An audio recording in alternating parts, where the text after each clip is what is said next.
Hola a todos, ¿cómo están? Bienvenidos a las capacitaciones de temas legales para emprendedores en el sector salud por parte de Hacking Health, Health Evidence y Centro Mexicano Pro Bono. Es un gusto que nos acompañen el día de hoy para dar inicio a estas sesiones que como saben, son muy importantes e interesantes. Y bueno, primero que nada, me gustaría eh, compartirles que estas capacitaciones están siendo grabadas y se van a poder ver más adelante y son para emprendedores que están en fases tempranas, principalmente en el sector salud, de base tecnológica, aunque pueden tomarlo emprendedores que también estén haciendo emprendimientos tradicionales. Y bueno, antes de presentar a nuestros ponentes, me gustaría darle la palabra a la licenciada Paulina Valencia para que platique sobre el Centro Mexicano Pro Bono. Muchísimas gracias, Adriana, y buenos días a todas y todos que están aquí conectados.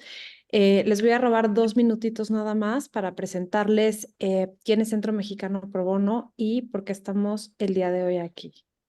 Me avisan cuando puedan ver mi presentación. Sí, se ve tu pantalla. Listo, ahora sí ya. Ya. Listo, perfecto. Pues, ¿quién es Centro Mexicano Pro Bono y por qué estamos hoy aquí? Centro Mexicano Pro Bono, para los que no nos conocen, somos una asociación civil sin fines de lucro fundada en 2015 y nuestro objetivo es facilitar el acceso a la justicia a grupos vulnerables de la población, organizaciones de la sociedad civil y emprendedores por medio de una red de abogadas y abogados comprometidos con el cambio social en nuestro país. ¿Qué significa esto?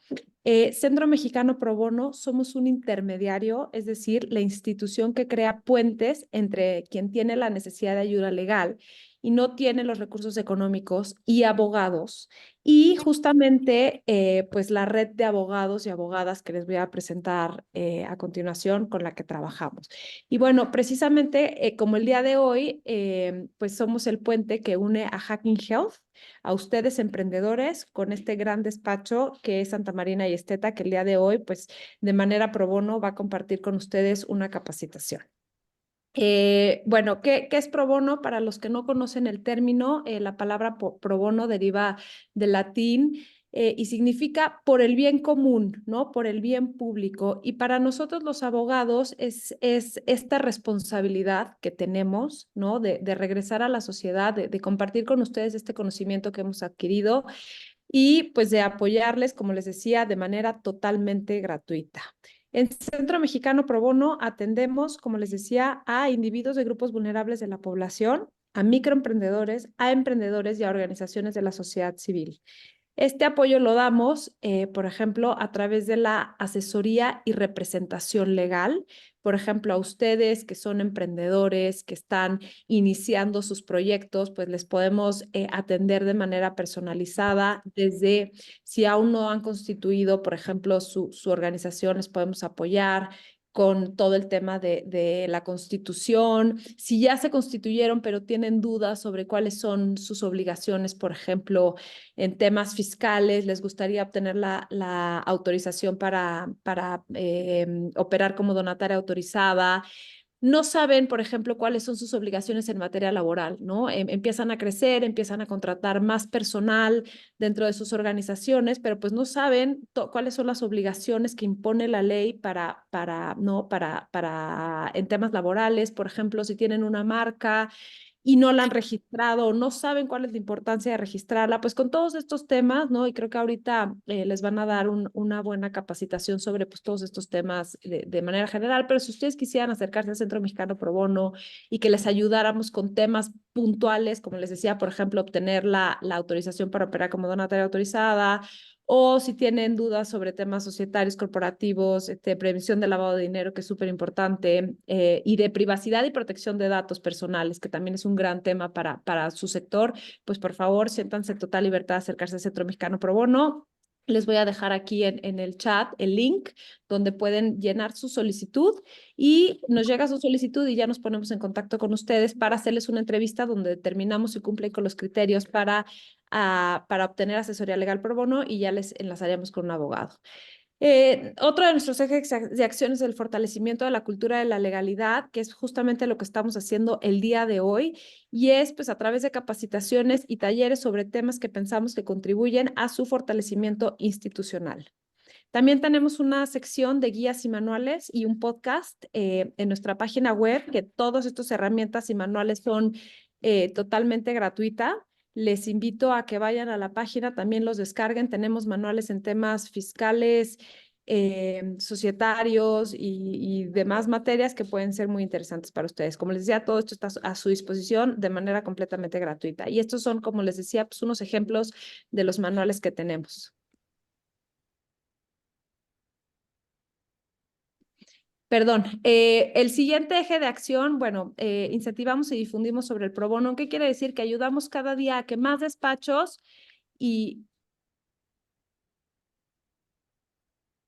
perdón nuevamente, lo que les decía es que cada día a través de esta difusión del pro bono ayudamos a que más abogados se suman a la red de Centro Mexicano Pro Bono para tener más despachos, más abogados que puedan apoyar y podamos atender a más beneficiarios. Y finalmente hacemos investigaciones para incidir en política pública en temas que consideramos de interés general.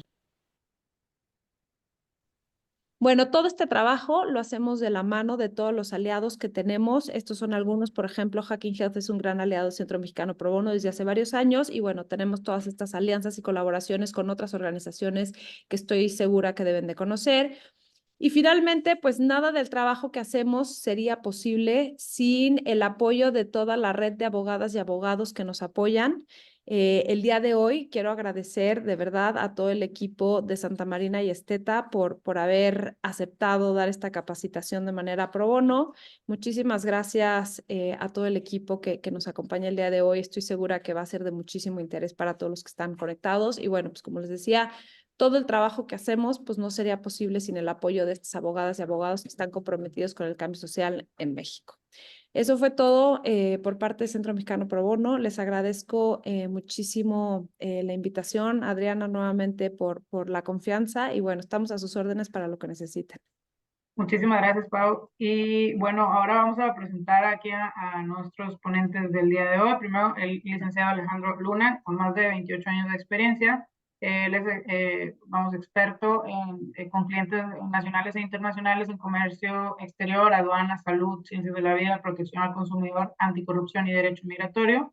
Tiene mucha experiencia en muchos temas, ahorita creo que lo van a ver. Además es miembro de la Mexican Association of Sanitary Rights and Regulations y perdón, es que por los nombres a veces me confundo, el International Bar Association, American Immigration Lawyers Association y la Employment Law Alliance.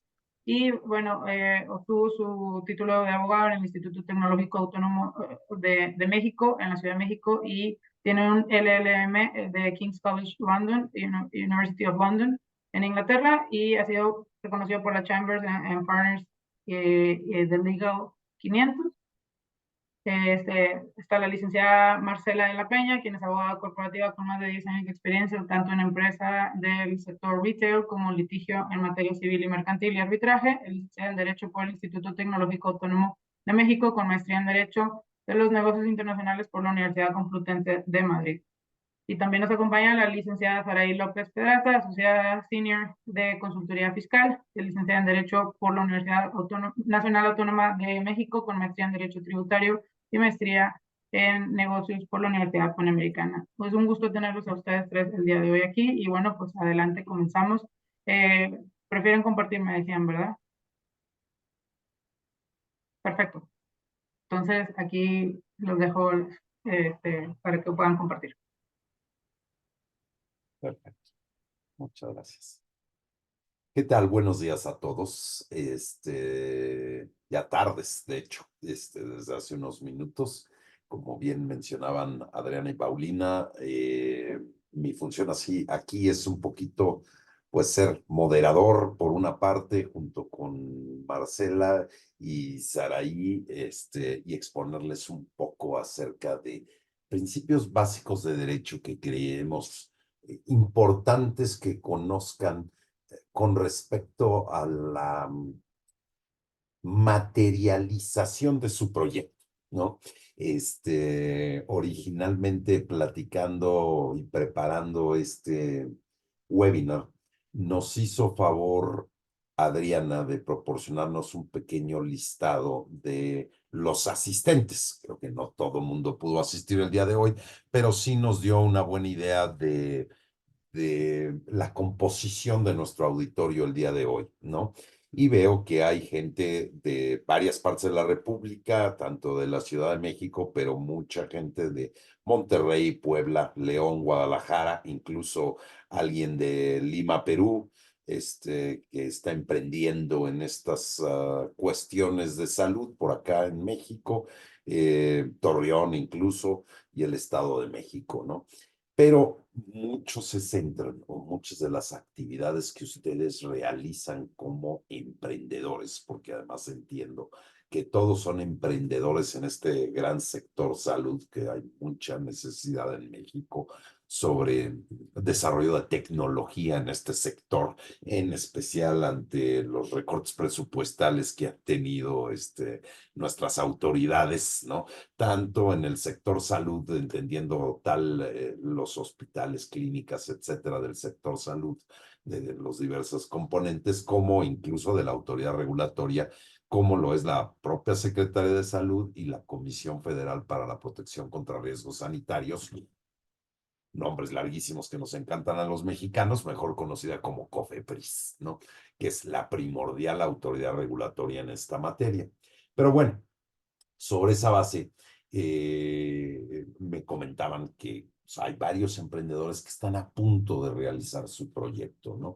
Y que muchos parten siendo empresas en su concepto lato económico, ¿no? De empresa, están partiendo un poquito de la base de querer constituir en ocasiones una asociación civil o incluso una institución de asistencia privada.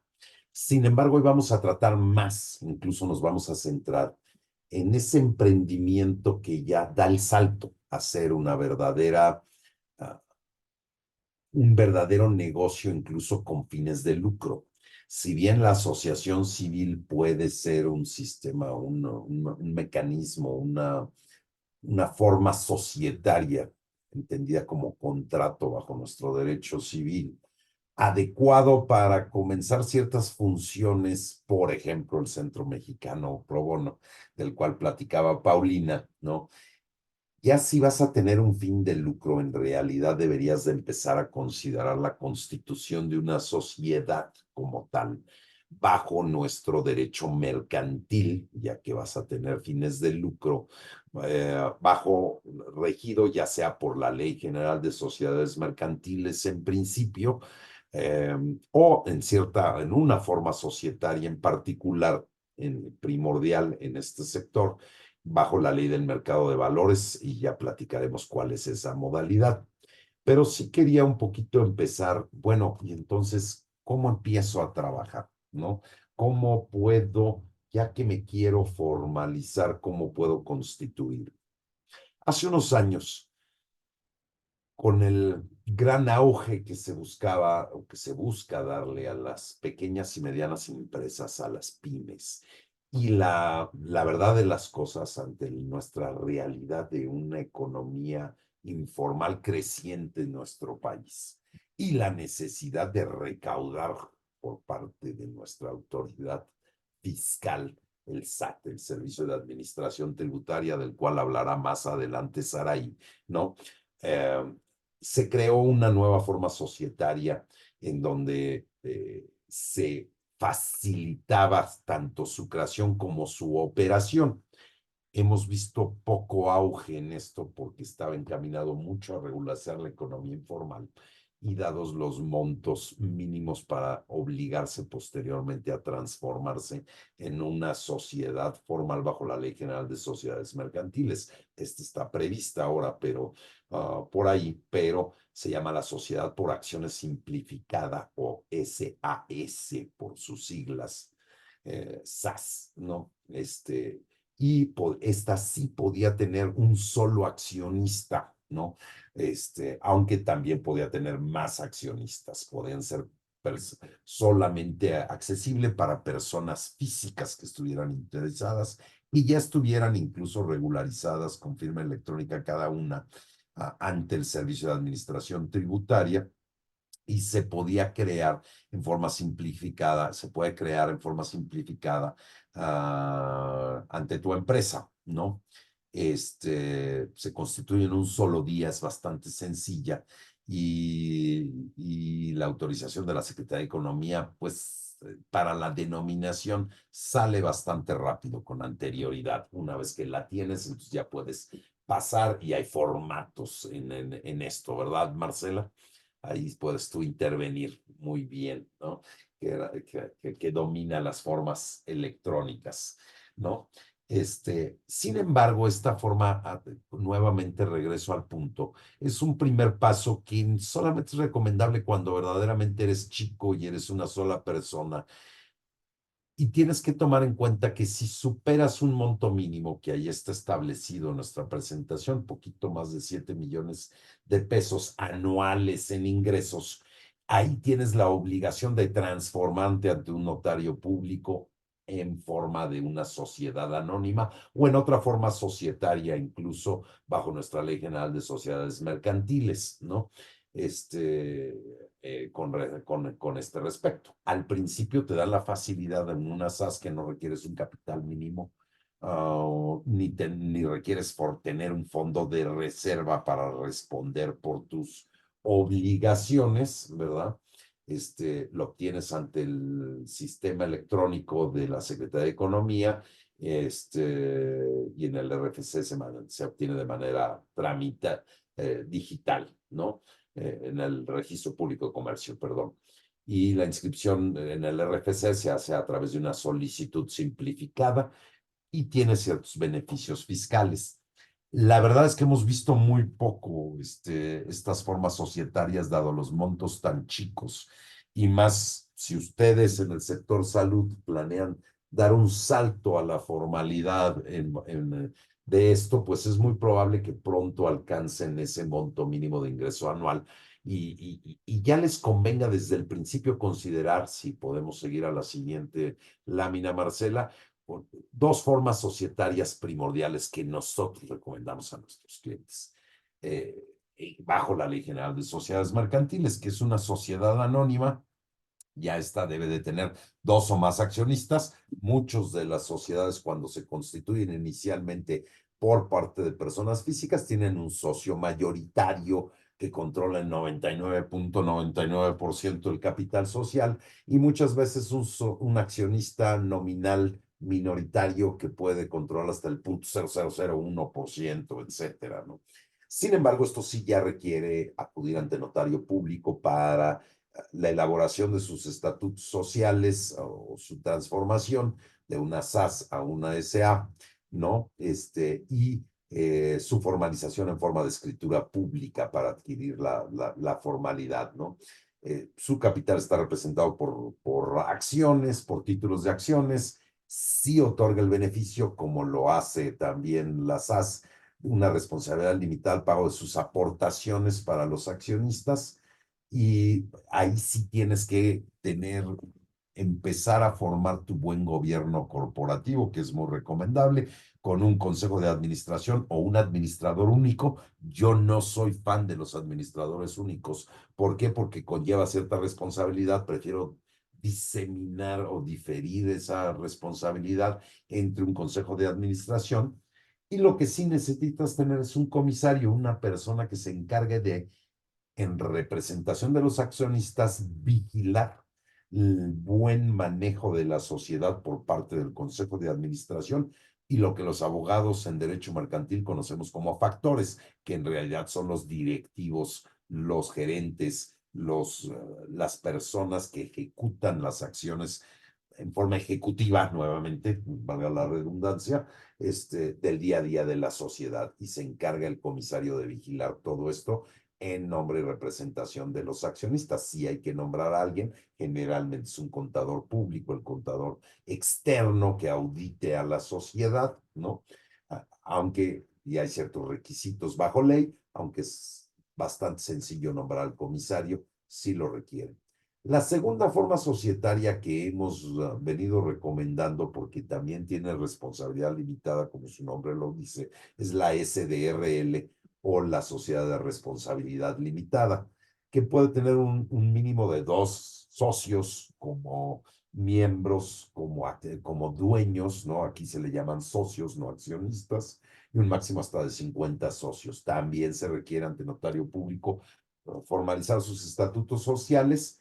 Aquí no hay acciones, hay partes sociales, es una forma de sociedad diferente, que no son negociables las acciones no son, y son en general o por principio no son son indivisibles cada parte social, cada socio tiene una parte social y no la puedes dividir. Entonces tiene sus bemoles, se ha utilizado mucho primordialmente a últimas fechas para sociedades estadounidenses que quieren establecer su subsidiaria mexicana y allá le equiparan la SDRL como una Limited Liability Company o LLC y eso les sirve para efectos fiscales en Estados Unidos. Si ustedes como emprendedores van a recibir capital estadounidense, podría ser que fuera una forma recomendada la SDRL para poder darle a su socio estadounidense este beneficio si es que vaya a ser mayoritario y tiene el control de la sociedad, ¿no? Aquí también existe, en vez de un consejo de administración, un consejo de gerentes que administra y un consejo de vigilancia en lugar de un comisario. Una cuestión que quería yo rápidamente mencionar también, en todos los casos sí les recomendamos por facilidad adoptar, y si quieres la siguiente lámina, Marcela, la modalidad, y esto no viene en la lámina, que se llama de capital variable que prevé la Ley General de Sociedades Mercantiles, el CB. Hemos visto todos que las sociedades muchas veces se llaman SAs, pero también DCBs, de capital variable. ¿Qué permite esta modalidad de capital variable? Que ustedes jueguen con esa parte variable del capital en aumentos y reducciones de capital social, tal vez con ciertas consecuencias fiscales, de las cuales nos puede llegar a hablar Saraí más adelante y rápidamente, pero también eh, les facilita esto para efectos administrativos, ¿no? Primordialmente. Y finalmente, una última forma societaria que les puedo recomendar como emprendedores es la SAPI, la Sociedad Anónima Promotora de Inversión. Las SAPIs que surgieron ya hace unos años, hace unos 15 años, un poquito más de 15 años, bajo una nueva, bueno, en ese entonces nueva ley del mercado de valores. Y estas sociedades, ¿cuál es la ventaja? Estas sociedades son muy similares a las SAs, pero tienen protección para minorías y mayorías, permiten dar el salto incluso hacia una sociedad pública, a una SAP que cotiza en bolsa, etcétera. Promueven mejores prácticas de gobierno corporativo, están previstas en la mencionada ley del mercado de valores, de la cual hablé, y pueden otorgar diversos derechos.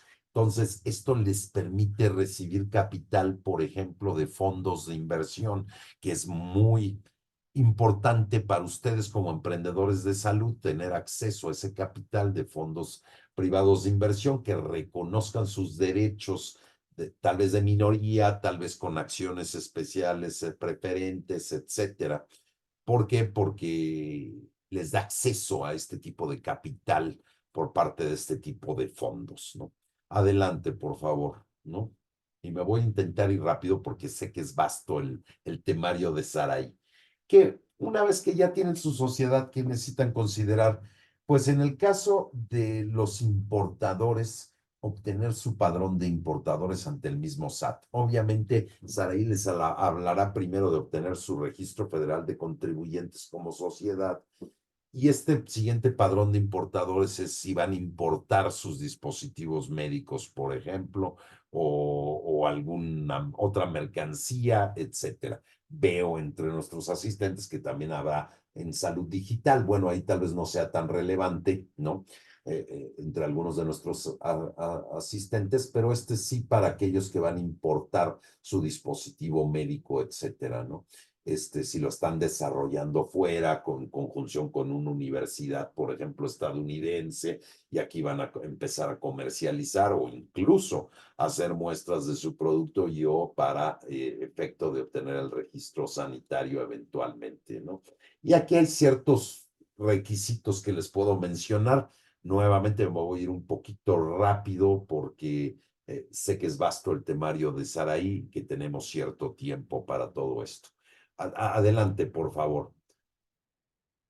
Otro tema importante será el registro patronal. Ustedes, al comenzar a actuar como sociedad, probablemente también contraten empleados. Y aparte, esta plática en general no está centrada en lo laboral. Podemos organizar con mis socios laboralistas. Yo no soy laboralista, pero sí podemos organizar algo con respecto a contratos individuales de trabajo, reglamento interior, etcétera. Mientras van creciendo, se vuelve necesario este cumplimiento, como con una serie de normas oficiales mexicanas. Pero el primer paso, una vez teniendo el primer empleado, es cumplir con tus obligaciones de seguridad social a favor de tus empleados, ¿no? Y para eso, como empleador, necesitas un registro patronal ante el Instituto Mexicano del Seguro Social, siendo obviamente ustedes patrones en el sector privado o particular, ¿no? Si no, obviamente se obtendría y se fuera en una entidad gubernamental ante el ISSSTE, ¿no? Pero esa es otra historia, ¿no? Y se puede obtener en línea, perdón, antes, ¿verdad? Y ya se necesita el CURP y la fiel del representante legal de la sociedad para estos efectos, ¿no? Adelante, por favor. Este punto, sin embargo, es importante en el caso de ustedes. Dando el salto a ser una sociedad y buscando sus productos, que sus nuevos productos sean comercializados, ¿ok? ¿Qué requisitos de operación necesitarían ya siendo una sociedad formal que busca comercializar su producto?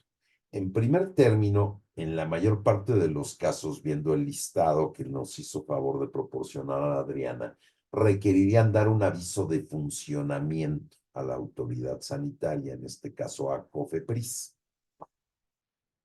Cuando yo originalmente di este webinar hace como año y medio, ya trabajamos juntos afortunadamente a través de la fundación y de Hacking Health, de ambos, dimos algo similar hace como año y medio, se estaba apenas creando Digipris, que es la plataforma digital de la COFEPRIS para estos efectos. Es latosita, pero ha empezado a funcionar un poco mejor. Y pueden dar sus avisos de funcionamiento a través de esa plataforma, ¿no? Y en principio, la mayor parte de ustedes, dadas sus actividades, solamente requerirán aviso de funcionamiento, primero dando de alta el establecimiento en donde físicamente se localicen, ¿no? Pero en segundo término, también tendrán que dar aviso acerca de los productos, si es que son dispositivos, si es que son otro tipo de cuestiones no reguladas bajo la Ley General de Salud. No reguladas me refiero no de necesariamente dispositivos médicos, esos requerirían registro sanitario, ¿verdad? Pero bueno, dando aviso de funcionamiento acerca de sus productos y sus establecimientos. En ciertos casos, sin embargo, más que el aviso de funcionamiento, requerirán una licencia sanitaria o un responsable sanitario, que implica un nivel mayor de regulación aplicable, si es que ustedes ya van a comenzar a fabricar su dispositivo médico, y es algo físico. En muchas ocasiones, esto de los dispositivos médicos, ahora se empieza a hablar mucho de aplicaciones y veo que aquí hay interesados en salud digital. Y ahí habrá que determinar si sus productos son o no registrables, y es una obligación registrarlos según su naturaleza. Desafortunadamente, nuestra legislación, que es la Ley General de Salud, el Reglamento de Insumos para la Salud derivado de la Ley General de Salud, nuevamente, y o el Reglamento de Productos y Servicios en otro tipo de productos, primordialmente en el caso de dispositivos médicos, lo que te aplica es el de insumos para la salud, ¿no? pues estás obligado a obtener un registro sanitario. No está muy bien aún regulado, aunque hay proyectos de norma oficial mexicana emitidos por el Centro Técnico y Tecnológico de la Secretaría de Salud.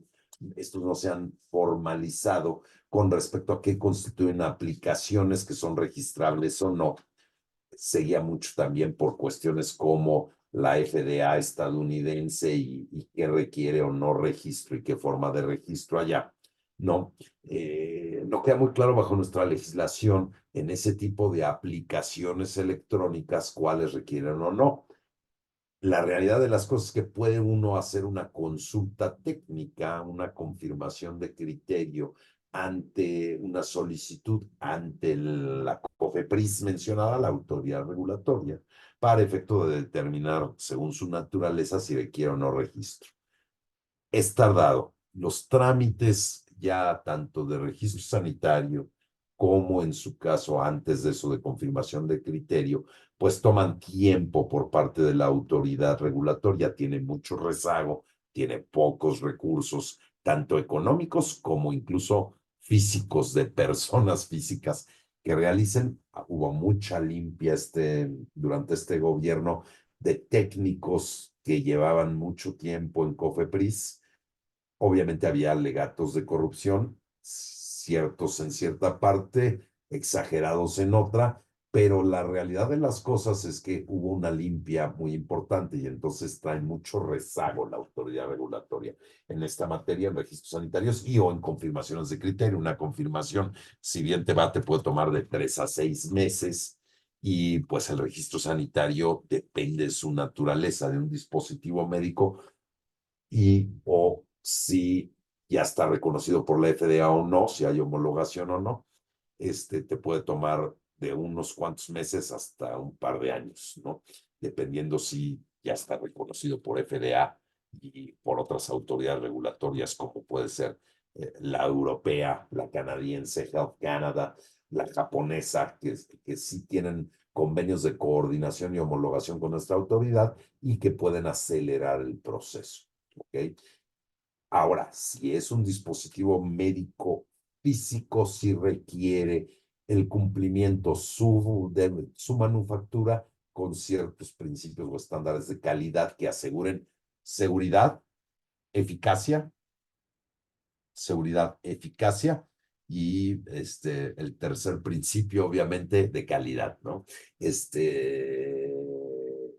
Y eso se determina conforme a las buenas prácticas de fabricación o de manufactura de dispositivos médicos, una nueva NOM recientemente emitida, hace apenas un año, 2 años, máximo 2022, que es la NOM 241 SSA 1221, ¿no?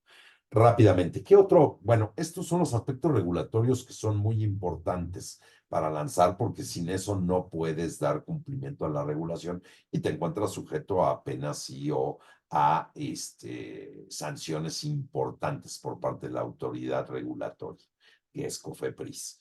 Pero ¿qué otros aspectos? Cuando creces y primordialmente en salud digital, por una parte, y dos, cuando realizas incluso ensayos clínicos sobre tu nuevo dispositivo, etcétera. Tienes que tener mucho cuidado hoy por hoy de guardar la debida privacidad de datos personales con respecto a tus posibles pacientes o sujetos de la investigación clínica, etcétera. Obtener un aviso de privacidad, tener un aviso de privacidad establecido para qué utilizas los datos que vas recabando personales de estas personas físicas, obtener en su caso un consentimiento informado de la utilización de sus datos y su autorización previa. Y esto también se prevé en la Ley General de Salud y su reglamento, aunque hay ley específica en la materia, la Ley Federal de Protección de Datos Personales en posesión de particulares. Y hay ciertas normas oficiales en materia de salud que también lo protegen, ¿no? Esto es muy importante, sí recomiendo que se tomen el tiempo del aviso de privacidad, elaborarlo, junto obviamente con su asesoría legal debida, y tener sus formatitos de consentimiento informado y autorización previa de tal suerte y forma que obtengan el consentimiento debido. El Instituto Nacional, el INAI, de Acceso a la Información, encargado de este aspecto de privacidad de datos, nos parece increíble o no, probablemente pudieron haber creado una agencia independiente, pero se le encomendaron al de acceso a la información ya hace un tiempo. Sí está activo y sí corre muchas inspecciones y está monitoreando esto incluso en medios electrónicos de tal suerte y forma que puede recaerles multas y sanciones fuertes bajo la ley federal y sus reglamentos y lineamientos derivados de la misma.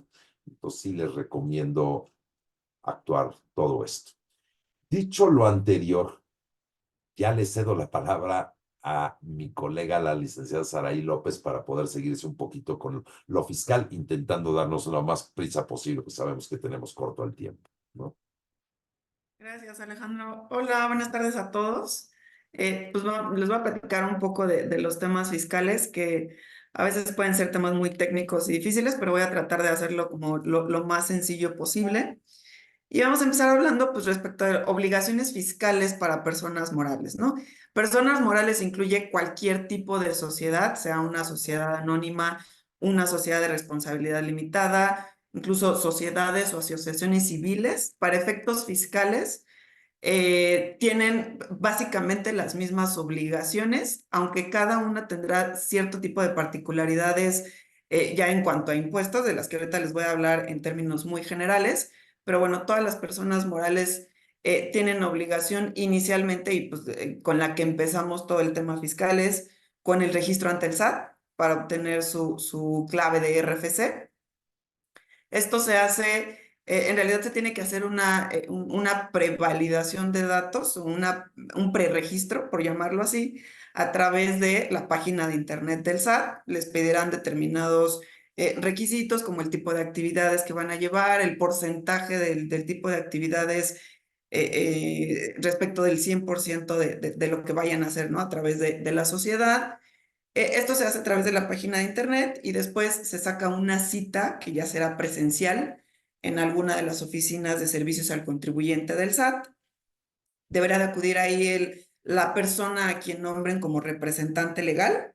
Y para esta cita lo que tendrán que llevar es su documento constitutivo, es decir, el acta constitutiva de la sociedad ya protocolizada, el acuse de la preinscripción a través de la página del SAT, un comprobante de domicilio, el poder notarial de quien esté designado como representante legal para que efectivamente vean que quien está yendo pues tiene este poder, ¿no?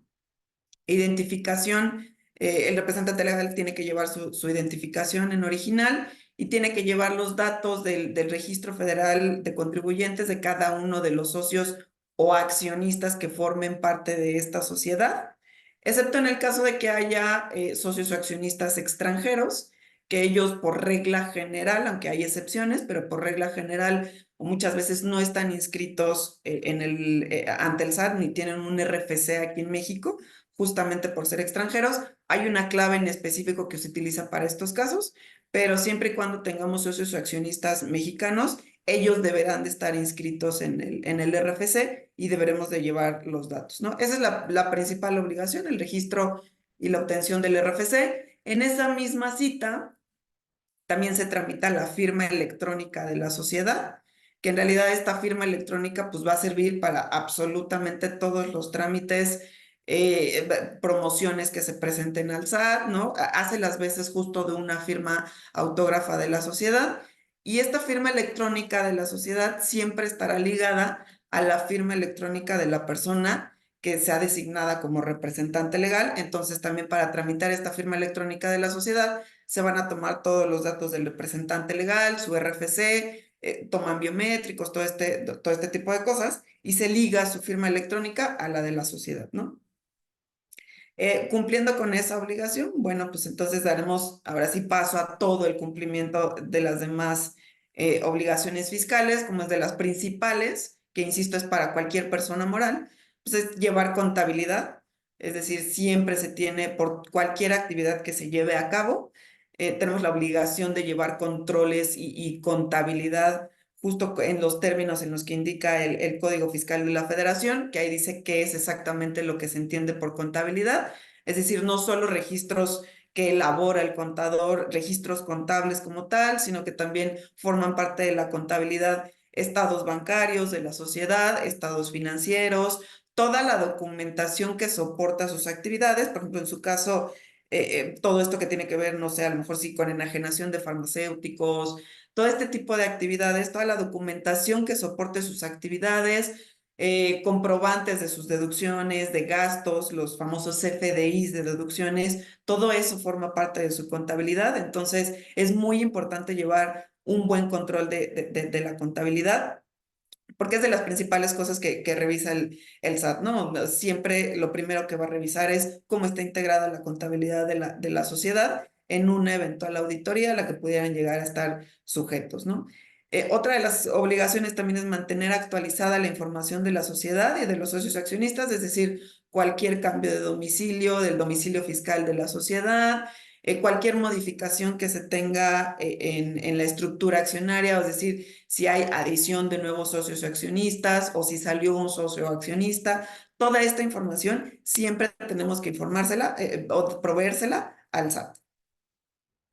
Otra de las obligaciones es expedir CFDIs por sus operaciones, es decir, cualquier actividad que ustedes lleven a cabo a través de la sociedad, que la sociedad lleve a cabo, siempre deberá de expedir CFDIs que amparen ese tipo de actividades, ¿no? Si enajenan bienes, tendrán que expedir CFDIs por esa enajenación de bienes. Si prestan servicios, siempre deberán expedir facturas o CFDIs por esta prestación de los servicios. Ya hablábamos de los estados financieros que forman parte de la contabilidad, entonces tienen obligación de formular estados financieros. Y otra obligación importante también es identificar a los beneficiarios o el beneficiario controlador. Esta es una obligación que ha estado vigente desde hace unos 3 años, si no mal recuerdo, es relativamente reciente. Y el beneficiario controlador es básicamente la persona física que en última instancia recibe, como su nombre lo indica, el beneficio de una sociedad, ¿no? ¿Qué quiere decir con esto? No solamente socios o accionistas se pueden considerar como un beneficiario de la sociedad, sino que en última instancia una persona física reciba todos los beneficios que se obtengan a través de esta sociedad. Hay todo un proceso para identificar al beneficiario controlador. El Código Fiscal marca exactamente qué es lo que se debe hacer para identificarlo. Y uno de los supuestos es quien tenga el control de la sociedad, quien pueda decidir sobre el reparto de las utilidades. Por porcentajes de participación accionaria también podemos determinar quién es el beneficiario controlador. Esta es una obligación muy importante porque el hecho de no tener identificado el beneficiario controlador puede dar lugar a multas altísimas entre 2 y 5 millones de pesos, que justo es lo más importante, ¿no? O sea, tener identificado que eso en el caso de que el SAT lo llegara a requerir esta información y no se tuviera identificada, la multa es altísima, ¿no? Entonces, de las principales también, esto es a lo que llamamos obligaciones fiscales formales, porque en realidad pues es un tema de avisos, de todo esto, ¿no? O sea, información, registro, y ahora sí viene pues la obligación sustantiva o del pago de los impuestos, que es un poco lo que siempre o lo que más nos preocupa a veces, ¿no? ¿Cómo va a pagar impuestos la sociedad? Y en realidad solo voy a tocar dos, que son los más importantes, que es el impuesto sobre la renta, que el impuesto sobre la renta se paga o se calcula por todos los ingresos obtenidos por la sociedad. Ingresos quiere decir cualquier modificación positiva que se tenga en el patrimonio de la sociedad. Y el otro, que es el impuesto al valor agregado, que solamente se causa y se paga por determinadas actividades que ahora les voy a platicar. Y bueno, siguiendo en el tema concretamente del ISR, ¿qué es lo que se considera para el pago del impuesto sobre la renta? Bueno, todas las sociedades tienen que pagar impuesto sobre la utilidad. Y para esa utilidad, primero hay que tener en cuenta cuáles son los ingresos de la sociedad en general, o sea, ingresos en efectivo, en bienes, en servicios, en crédito o de cualquier otro tipo, ¿no? O sea, no solamente pensemos en el flujo de efectivo que recibe una sociedad, también puede recibir ingresos en bienes, si alguien les pagó con un terreno, con un bien inmueble, si alguien les pagó la contraprestación de las actividades que ustedes lleven a cabo es un servicio, la prestación de un servicio. Todo esto se considera un ingreso para efectos de impuestos sobre la renta, incluidos también los que provengan del extranjero. Entonces, para efectos de impuestos sobre la renta, lo que vamos a hacer es considerar todos estos ingresos que obtiene la sociedad menos las deducciones. ¿Qué son las deducciones? Todos los gastos en los que una sociedad incurre para llevar a cabo su actividad. Estas deducciones deben de cumplir con ciertos requisitos muy específicos.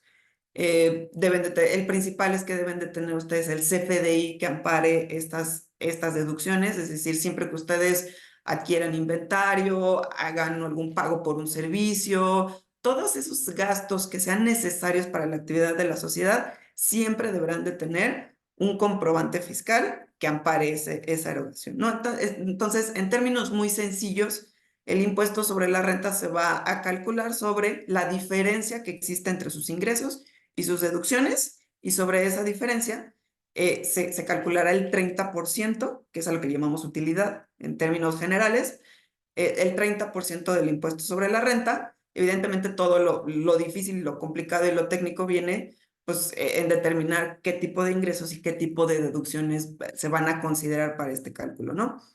No es materia de esta plática, ¿no? Pero en términos generales así funciona. Hay algunas reglas muy específicas en tema de deducciones, como pueden ser estas inversiones, ¿no?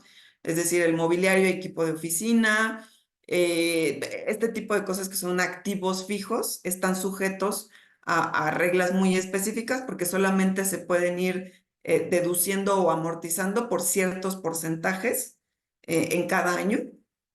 Entonces hay que atender siempre a este tipo de reglas de deducciones y ser muy cautelosos con el tema de las deducciones.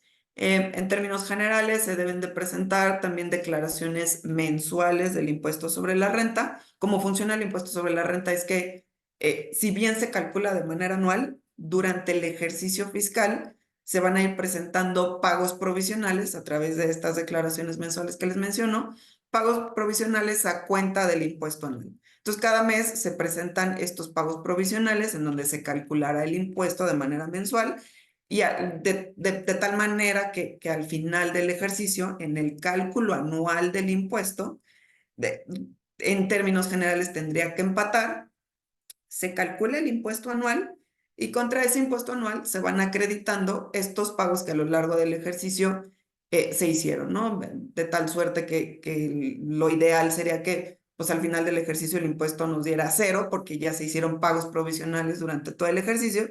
Sin embargo, bueno, no siempre es así, pero en términos generales así es como funciona el impuesto sobre la renta. Entonces, la obligación de presentar declaraciones mensuales y anuales es de las más importantes en este impuesto, ¿no?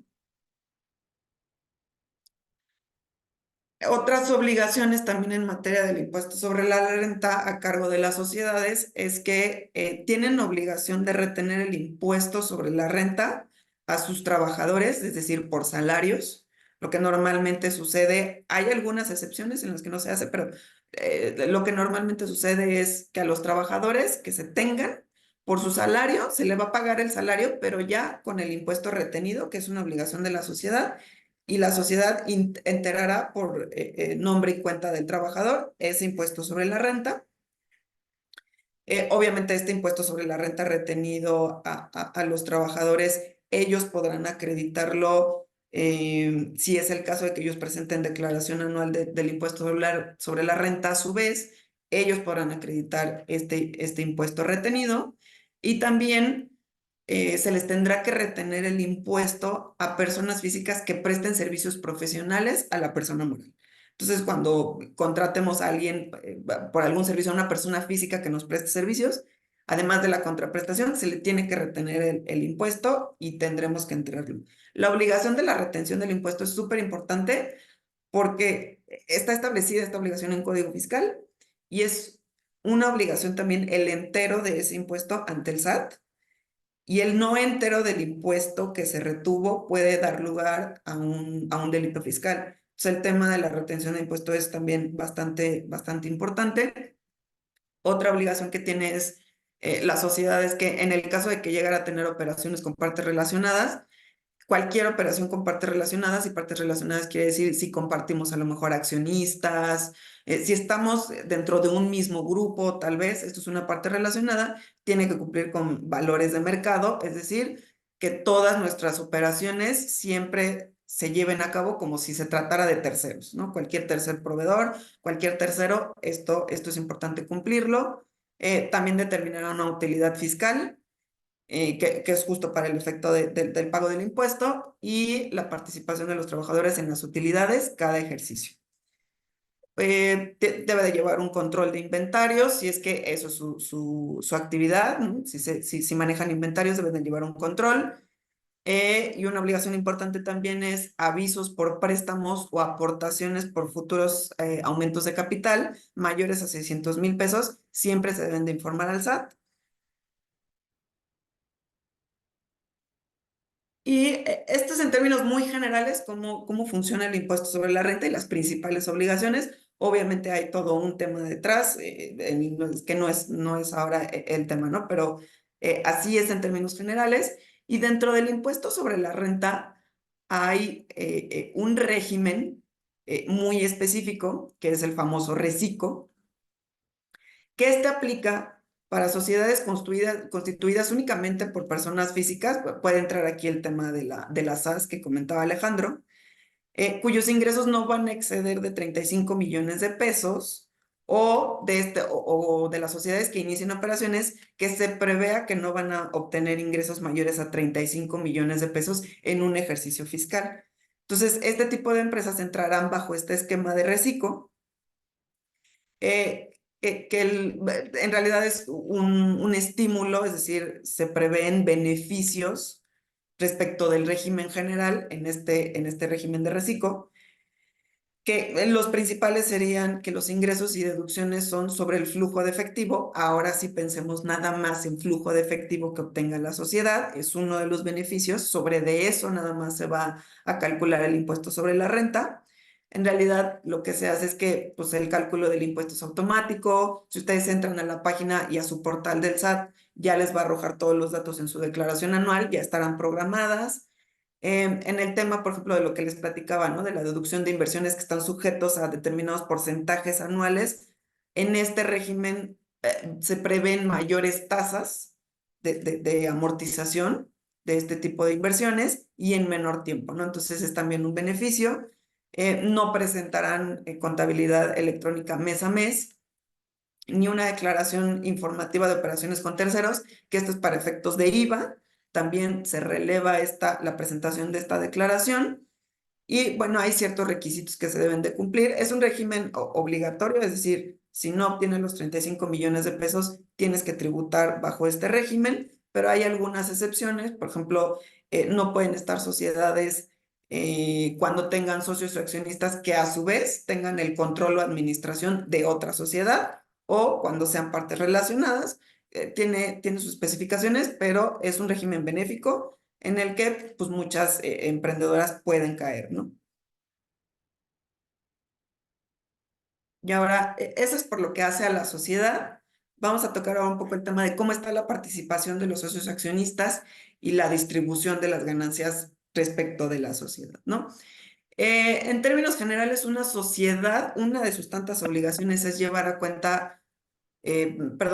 una cuenta especial que es la famosa CUFIN, que ahí vamos a llevar todas las utilidades netas de la empresa. Aquí se agregan todas estas utilidades netas. ¿Por qué? Porque esto nos sirve para saber qué es lo que se puede repartir, cuál es la ganancia que se puede repartir a los socios accionistas.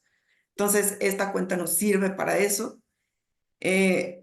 A partir de esto se puede decretar o no un reparto de dividendos a los socios accionistas, que son las ganancias. Si todas estas ganancias provienen de esta cuenta de CUFIN, la sociedad no deberá pagar impuesto sobre esas utilidades o ganancias. Y lo que pasa ahí es que una vez que se reparta al socio accionista, Pensemos en una persona física. Si mi socio accionista es una persona física, bueno, ya le repartí esa ganancia a la persona física. Entonces esa persona física acumulará esa ganancia a todos sus demás ingresos, si es que tiene ingresos por cualquier otra actividad. Va a acumular esa persona física el dividendo y pagará una tasa de impuestos sobre la renta de hasta el 35% dependiendo del rango de sus otros ingresos, si es que tiene, o de sus ingresos totales. Entonces pagará el impuesto sobre la renta, que puede ser hasta la tasa del 35%. Esta tasa para las personas físicas se calcula de manera progresiva dependiendo del rango de sus ingresos. Y además estará sujeta también a una tasa adicional del 10% sobre el monto del dividendo, ¿no? Entonces, este es el tratamiento fiscal para un socio accionista solamente por este reparto de dividendos. Si el socio accionista es una persona moral, entonces esta persona moral no pagará impuestos sobre la renta si proviene de CUFIN, ni se le efectuará la retención del 10%. Es diferente aquí si es socio accionista, persona física o persona moral. Pero bueno, sobre estas ganancias lo que hay que tener en cuenta es que, uno, ver de dónde provienen, si provienen de esta cuenta CUFIN, y cuál es el tratamiento fiscal para los socios accionistas que eventualmente estarán sujetos, en el caso de personas físicas, a una retención. Y ya, el siguiente, por favor. En el caso de que tengamos socios accionistas extranjeros, bueno, si se les reparte este dividendo, estarán sujetos a una tasa en términos generales del 10%. También otra cosa que es importante considerar para los socios accionistas es que en ciertos supuestos muy específicos establecidos en el Código Fiscal, es decir, si el domicilio fiscal de la sociedad no está como localizado, si se cambia de domicilio sin dar aviso al SAT, como cuestiones muy específicas de no dar cumplimiento de este tipo de avisos al SAT, entonces los socios accionistas serán responsables solidarios respecto de todos los impuestos que se hayan causado en relación con todas las actividades llevadas a la sociedad, ¿no? Esto es importante, el tema de la responsabilidad solidaria, hasta qué punto un socio accionista puede responder o tiene la obligación de responder por todos estos impuestos. Hay supuestos específicos en los que se actualiza esta responsabilidad solidaria. Y bueno, la salida finalmente, en el caso de que llegara a suceder, ¿cómo se daría la salida de socios o accionistas respecto de una sociedad? Puede ser a través de una venta de acciones, cuando un socio accionista decida simplemente vender a un tercero o a quien él considere vender sus acciones.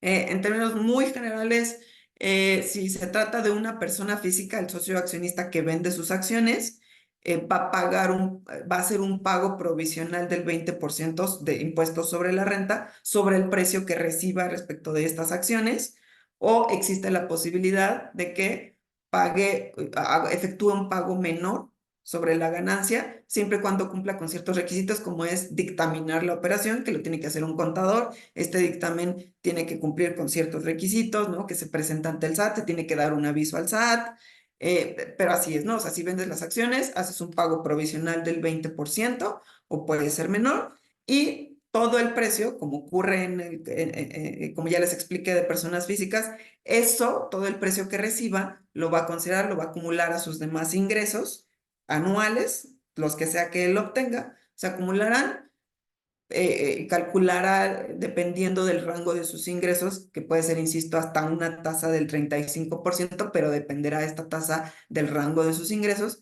calculará ese impuesto y sobre el resultado que le dé podrá acreditar este pago provisional del 20%. Si tenemos socios accionistas extranjeros, van a pagar un 25%, se les va a hacer una retención del 25% sobre el precio que reciban, o bien pagarán 35% sobre la ganancia nada más, pero eso también está sujeto a determinados y muy específicos requisitos, como es un dictamen, un representante legal aquí en México, ¿no? Pero esas son las dos opciones que tiene. También puede ser otra de las formas en las que un socio accionista puede salir de una sociedad es a través de un reembolso de acciones o la liquidación simplemente de la sociedad, ¿no? Un reembolso de acciones, ¿qué va a pasar? Es que pues, se le va a regresar lo que aportó el socio accionista por esas acciones, ¿no? O bien que de plano pues se liquide la sociedad, ¿no? En este caso, la ley del impuesto sobre la renta prevé un cálculo muy específico para determinar si efectivamente lo que se está reembolsando al socio accionista es meramente la aportación que hizo por las acciones desde que se constituyó la empresa o desde que entró a la empresa, o bien también se están repartiendo ganancias, ¿no? Si el caso, los dividendos, si es el caso de que llegara a repartirse, además de la aportación, llegaran a repartirse ganancias, entonces tendrá que calcular, el socio accionista tendrá que calcular impuesto sobre esas ganancias repartidas. Pero así es en términos generales como se da la salida, ¿no? De un socio o accionista.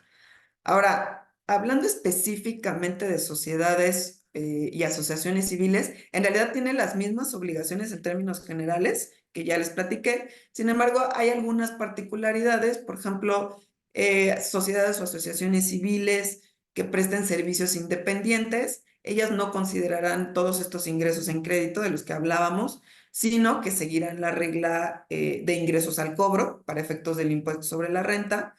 Pueden tributar también bajo el esquema de reciclo, este esquema de beneficios.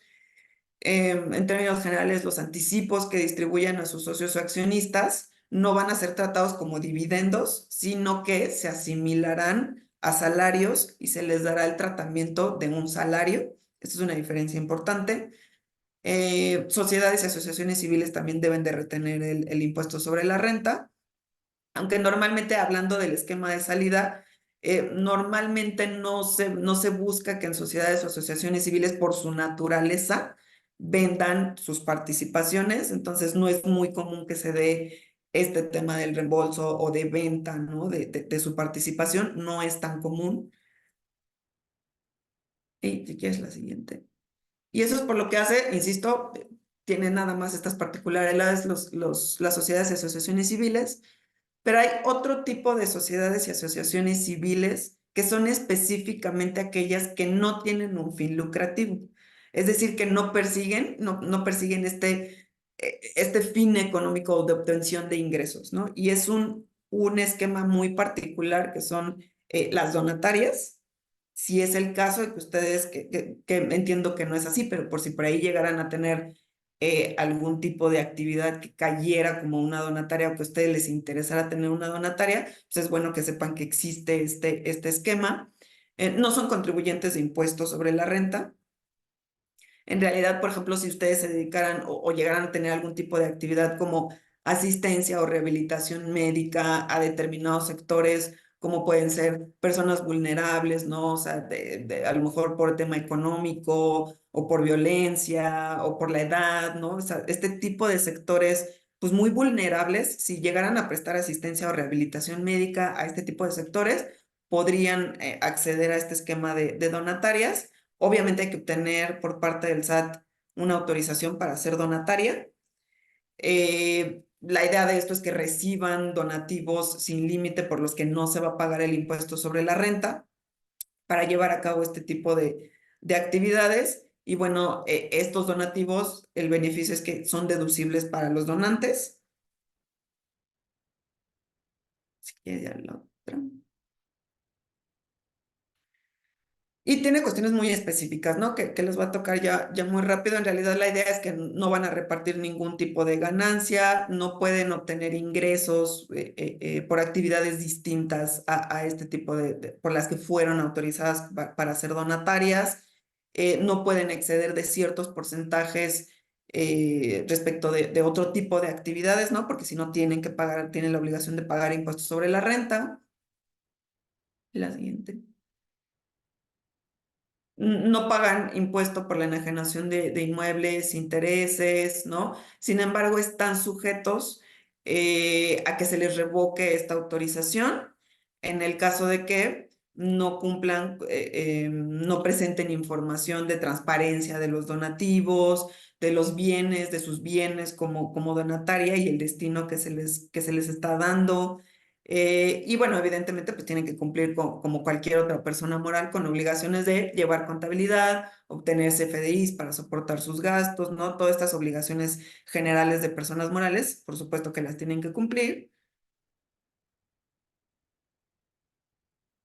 Y bueno, eso es por lo que hace al impuesto sobre la renta. Solamente se van a dedicar las donatarias a las actividades autorizadas y esto que ya les platiqué, ¿no? Eso es por lo que hace al impuesto sobre la renta. Ahora, para temas de IVA, si quieres, ya nos pasamos a la siguiente, Marce, gracias. El IVA únicamente se paga por estas actividades, se causa y se paga por estas actividades, que es enajenación de bienes, prestación de servicios por importación o por arrendamiento de inmuebles, ¿no? La tasa general a la que se paga el impuesto al valor agregado es del 16%. Hay algunos casos en los que se paga a 0%, como puede ser la enajenación de medicinas de patente. Están a 0% de IVA. El IVA se paga de manera mensual y definitiva, es decir, a diferencia del impuesto sobre la renta, no se hace un cálculo anual. Cada mes se calcula el impuesto y cada mes se hace este pago. En realidad, como se calcula el IVA, es el impuesto al valor agregado que se causa por la sociedad que lleva a cabo cualquiera de estas actividades, menos el impuesto que pague por cualquiera de estas actividades. Es decir, si yo me dedico a prestación de servicios, voy a calcular todo lo que haya yo hecho por esta actividad, por prestación de servicios, cobraré la contraprestación más el impuesto al valor agregado, a la tasa, supongamos, del 16%. ¿Eso contra qué lo voy a comparar? Pues con todo lo que yo efectué o incurrí en gastos, por ejemplo, mobiliario, lo que sea que haya necesitado yo para mi actividad. El que me haya prestado ese servicio o me haya enajenado el bien, a su vez me va a cobrar el IVA. Entonces voy a hacer la diferencia entre lo que yo causé menos lo que yo pagué de IVA y sobre de eso calcularé la tasa del 16% o la que sea, ¿no? En el caso de enajenación de medicinas de patente, pues no habrá una tasa como tal.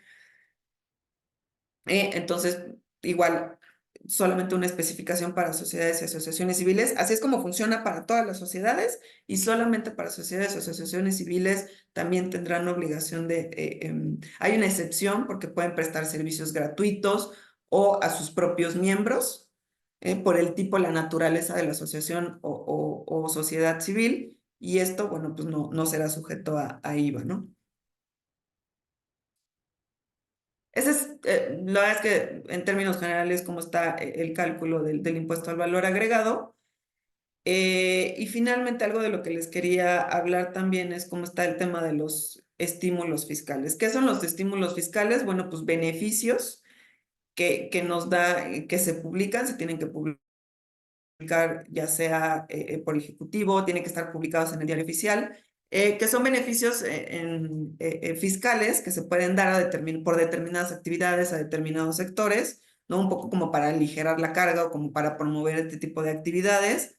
Actualmente tenemos dos que me parecen importantes, que uno es un estímulo fiscal dirigidos, entre otras actividades, pero en este caso a producción, elaboración o fabricación industrial y exportación de materia prima para industria farmacéutica, maquinaria para uso médico, equipo y aparatos no electrónicos para uso médico, dental y de laboratorio. Si tuviesen una sociedad o si pretendieran llevar a cabo cualquiera de estas actividades, sería bueno que se analizara, ¿no?, la aplicación de este estímulo fiscal. ¿Y en qué consiste? Bueno, pues en la deducción inmediata de inversiones de ciertos bienes de activo fijo, o sea, en vez de estar sujetos a esta amortización anual de ciertos porcentajes que les platiqué, pues lo podrían hacer de inmediato, ¿no? Y puede haber una deducción adicional en gastos de capacitación a su personal por cualquiera de estas actividades, ¿no? O sea, si ustedes incurren en esta capacitación, hay un beneficio en la deducción de este tipo de esquemas. Tiene muchas particularidades, pero bueno, es bueno que ustedes sepan que existe este estímulo. Y otro de los estímulos es para las zonas de Oaxaca y Veracruz, en la industria farmacéutica también se prevén ciertos beneficios, por ejemplo, como un crédito del 100% del ISR en los 3 primeros años de manera muy sencilla, digamos que no van a pagar impuestos sobre la renta de los 3 primeros años, aunque esto tiene, ¿no?, sus especificaciones. Pueden hacer también una deducción inmediata del 100% de las inversiones y no sujetarse a los porcentajes anuales, y también un crédito del 100% de IVA causado. Entonces también es bueno si llegaran a encontrarse en alguna de estas o invertir en alguno de estos dos estados, pues saber que en la industria farmacéutica también se establecen estos estímulos fiscales. Y bueno, en general, en términos de fiscales, pues es de lo que yo quería hablarles, ¿no? Muchas gracias, Araí. Muy completo todo esto. Esa zona del transoceánico que se llama, lo va a estar fomentando mucho el gobierno federal para Correcto. los inversionistas, porque es el gran proyecto del sureste, y dicho sea de paso, en opinión del que tiene la voz, el único de los grandes proyectos viables de nuestro querido actual administración. Pero bueno, independientemente de eso, que ya dio una opinión hasta medio política, queríamos nada más cerrar un poquito diciéndoles otro aspecto importante, y cerraré con otros comentarios para dar lugar a rápidamente a preguntas y respuestas. Por una parte, esto que lo dividimos en 7 grandes partes, gran parte fiscal y las partes societarias, de privacidad de datos, de regulación sanitaria, que hemos visto, ¿no? Incluso de padrón de importadores. Queríamos cerrar un poquito con la propiedad industrial. Ustedes como emprendedores están desarrollando nuevos productos, nuevas sociedades.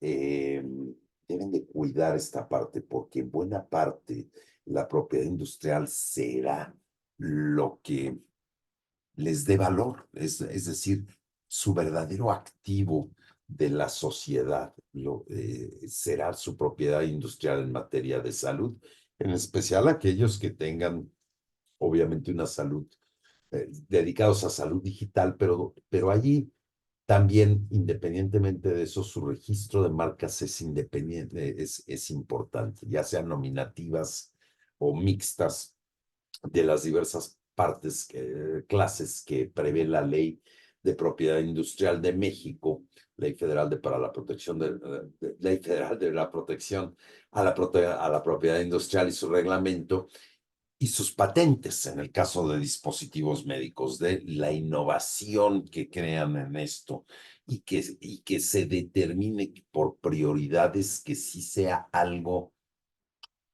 y de innovación nuevo, que no hay,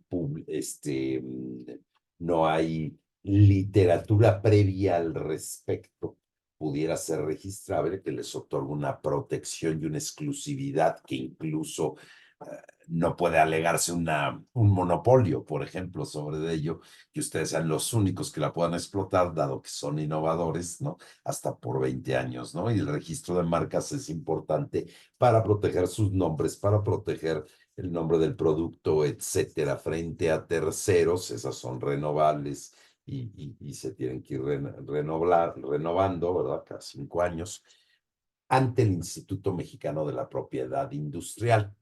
Esto es un aspecto importante porque les da valor a sus empresas, ¿no? A sus nuevos emprendimientos, por una parte. Finalmente quería, antes de pasar a preguntas y respuestas, mencionar, vi entre el listado tanto hospital, que tendrá su propia regulación y sus propias normas oficiales mexicanas que cumplir bajo el reglamento. En ese caso sí le aplica licencia sanitaria, obviamente, e incluso tendrán que, para clínicas, etcétera, cumplir con la farmacopea de los Estados Unidos mexicanos, que es una regulación también complementaria en materia de, podríamos llamarle, buenas prácticas de manufactura. Y vi un último asistente que no sé si esté presente o no, que le interesaba mucho la telemedicina y el turismo médico. El turismo médico es un fenómeno que se está dando mucho, primordialmente en 2 plazas, en menor medida en una tercera, probablemente en Tijuana, en la zona de Tijuana, de Baja California, por una parte, en menor medida tal vez en Juárez, por la otra, y finalmente en la zona de Cancún, etcétera, Riviera Maya. Se ha dado mucho en Puerto Vallarta algo también para canadienses, en donde por costo-beneficio vienen los extranjeros a recibir pues los tratamientos y la asesoría médica necesaria.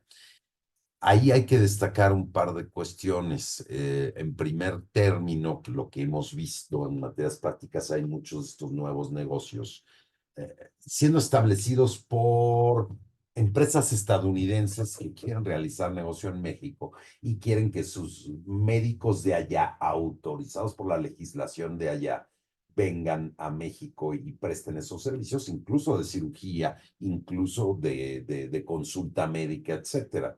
Cabe mencionar que bajo la ley de profesiones en México, estos solamente podrían ejercer la medicina si ya realizaron la homologación de sus estudios en México, lo cual es un trámite ante la Secretaría de Educación Pública, Dirección General de Profesiones, arduo, si hay que mencionarlo, porque tienes que demostrar equivalencia por una parte y conocimientos con base en examen, etcétera. Pero aparte, en el caso de médicos, incluso implica hacer residencia y o servicio social aquí en México previamente a que obtengas tu título y tu cédula más que tu título, tu cédula profesional para ejercer medicina en México.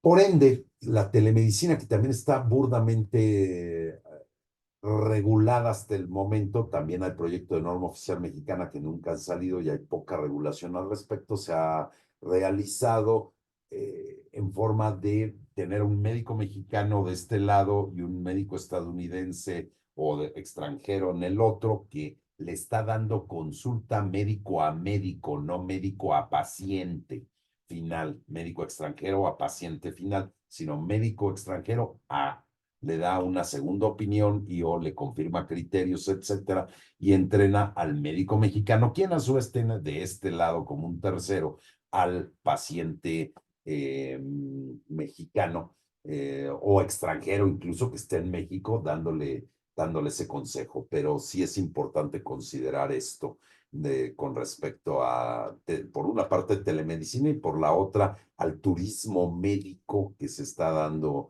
aquí. Sí hay investigación clínica que se está realizando en materia, por ejemplo, de stem cell, que allá no estaba tan permitida y acá sí lo ha visto con buenos ojos la COFEPRIS, pero nuevamente reiterar, hay que cumplir con la legislación mexicana primero, porque se está ejerciendo la medicina aquí en México, ¿no?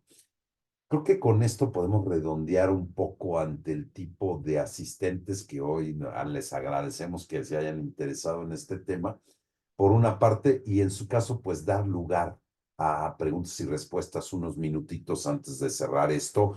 Tú nos dirás, Adriana, cómo andamos de tiempo para esos efectos. Claro, si gustan, tenemos tiempo para una o dos preguntas. No sé si hubiera alguien que tenga alguna duda. Por ahí veo una mano levantada, no. No. Sin miedo, no se preocupen. Ah, perfecto. Veo una pregunta de Miguel de la Fuente. Dice, Sí, déjame abrir el chat, una disculpa.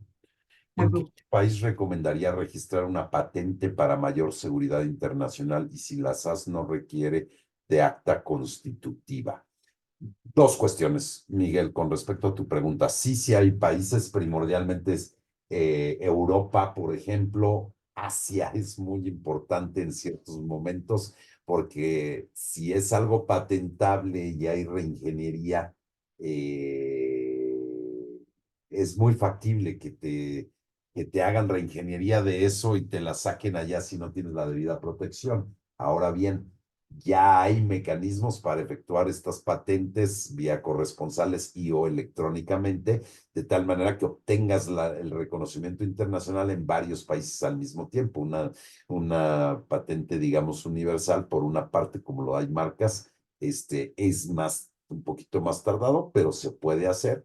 Y dos, las SAS. Las páginas en donde de tu empresa, etcétera, ya te prevén estatutos, si bien podrían ser burdos, son útiles para comenzar sobre esa base que posteriormente ya puedes utilizar. Ahí mismo encuentras, ¿no? En la página, Marcela, ¿verdad? Esos proyectos de estatutos que puedes utilizar. Obviamente, si vas a dar el salto eventualmente a transformarte ya sea en una SA o en una SAPI, ahí sí requiere cierta más asesoría, etcétera, porque ahí lo que vas a querer es proteger a tus inversionistas minoritarios, darles seguridad en cuanto a derechos corporativos, que son los de voto, por ejemplo, en asambleas, en cierto tipo de asambleas, o económicos, si quieres darle cierta preferencia en pagos de dividendos, etcétera. Ahí sí el notario público te podrá dar esa asesoría y o un abogado, ahora sí que como los presentes en esta plática, ¿verdad? Ok, recibí una pregunta de Alejandro Franco. Tengo una pregunta. La cuestión de una farmacia digital sin presencia en un establecimiento físico, sin la logística pura de la entrega ¿existe regulación al respecto? Sí hay principios. Tú requieres tu centro de distribución y eso necesitará cumplir con, en su caso, con la legislación correspondiente, ¿ok?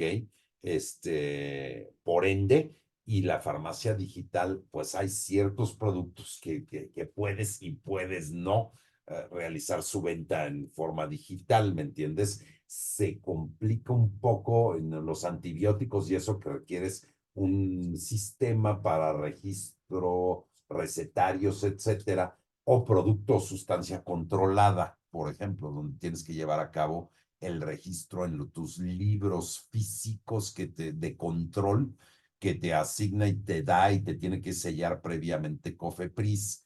Entonces hay limitantes en este sentido, Alejandro Tocayo, ¿ok? Por una parte. Y dos, tu centro de distribución, etcétera, sí tendrá que cumplir con la debida, los avisos, etcétera, que tú requieras o la licencia, dependiendo además del tipo de medicamento que vas a estar distribuyendo, ¿no? Perdón. Sí, ahorita, de hecho, ya existen varias farmacias digitales en México. Les invitaría a hacer ahí una revisión de las que hoy ya están establecidas y prácticamente todas tienen al menos una pequeña farmacia, vamos, establecida y de ahí dan el servicio de farmacia digital. Sin embargo, no pueden omitir, ¿no? El no tener, como bien dice el licenciado Alejandro, pues todos los permisos, regulación, cumplir con la normatividad vigente, Mm. es muy importante esa parte. Una cosa que se puso muy de moda, hay que tenerle mucho cuidado y hay que acordarnos que todavía hay muy pocas autorizaciones otorgadas y primordialmente vía amparo, que, que incluso hemos recibido consultas legales por una parte de este lado y por la otra no sé, hasta lo has visto operar en ilegalidades. La cannabis, ¿no? La cannabis todavía no está legalizada para estos efectos y hay mucho interés en especial en forma digital de vender este tipo de productos y hay que tenerle ojo con eso, ¿no? Y los hongos todavía no están permitidos. Depende del tipo de hongo, adaptógenos, ahorita estoy viendo. Obviamente hay que revisar que ya tiene permisos esto para su fabricación, como bien menciona Carlos en el chat, ¿verdad, Chaboya? Pero para efectos sí tendrás que obtener los mismos permisos que ellos tienen en su caso, que implicará licencia y libro de registro, porque ahí estás hablando probablemente de sustancia controlada, ¿no? Porque son psicotrópicos en muchas veces, ¿no, Carlos? Muy bien, Perfecto. No, dice que no son psicoactivos. son psicoactivos, No, ok, sí, sí, aún así, ¿no? Este, muy bien. Ah, no son, perdón, no son psicoactivos. Dice. ok, son no psicoactivos, ok. Pero en ese caso estás hablando, son comestibles, perdón, el término Tengo entendido, adaptógeno. eh, tengo entendido que son como suplemento alimenticio. ¿Es correcto? Suplemento, entonces tendrás que cumplir con la legislación del suplemento, ¿no? En materia de etiquetado, etcétera, ¿no? Ok. Perfecto, sí. Este, muchas gracias. Muchas gracias a la licenciada Marcela. a la licenciada Saraí y al licenciado Alejandro Luna por la ponencia del día de hoy. La verdad es que creo que nos vamos con muchas cosas muy interesantes para llevar a la práctica en un par de meses. Recordarles que tienen sus contactos, los vamos a compartir al final en el correo de seguimiento, y también la grabación, vamos, de la sesión. Perdón, Tenemos sería una última pregunta por claro. parte de César Elizondo. Tengo dudas, si un dispositivo médico ya cuenta con certificación por la FDA, ¿cómo puedo agilizar el proceso?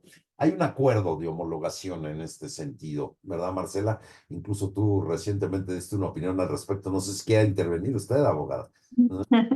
Claro que sí, con mucho gusto. Efectivamente hay un acuerdo de equivalencias en donde, bueno, tanto aquellos registros sanitarios que hayan obtenido la aprobación por parte de la FDA, por parte de la Health Canada, la Dependencia de Salud de Canadá, de Japón, si ya cuentan con esas aprobaciones, la única implicación es que al solicitar el registro sanitario puede ser un poquito más eficiente el proceso de obtención del registro sanitario. Pero aún así, aún cuando ya tengan la certificación por cualquiera de esas dependencias sanitarias, aún así deben de solicitar el registro sanitario. Es un procedimiento diferente, pero aún así hay que solicitarlo. Sí, es simplificado, llamémosle, pero sí Exacto. evidenciar esa autorización por parte de la FDA, incluso tus ensayos clínicos, etcétera, ya realizados de tal suerte y forma que cumplas con seguridad, calidad, eficacia, ¿no? Según te corresponda, según la clase de dispositivo médico del que estemos hablando, diferentes niveles en cuanto a eso, que se juzga mucho por la introducción al cuerpo o no, y su permanencia en el cuerpo humano del dispositivo médico, su clase. Muchas gracias a los ambos. Pues muchísimas gracias a todos por su asistencia. Vamos a enviar un correo de salida con la información. Y bueno, los invitamos para que nos vean.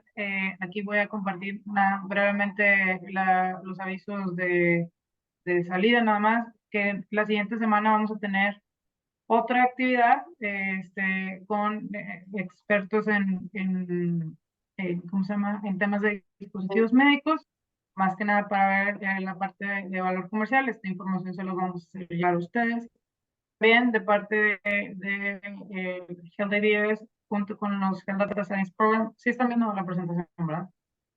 Sí. Que van a poder ver los Health Data Courses también, por si quieren conocer más sobre ellos. Son cursos cortos para aprender diferentes herramientas para poder hacer análisis de datos masivos.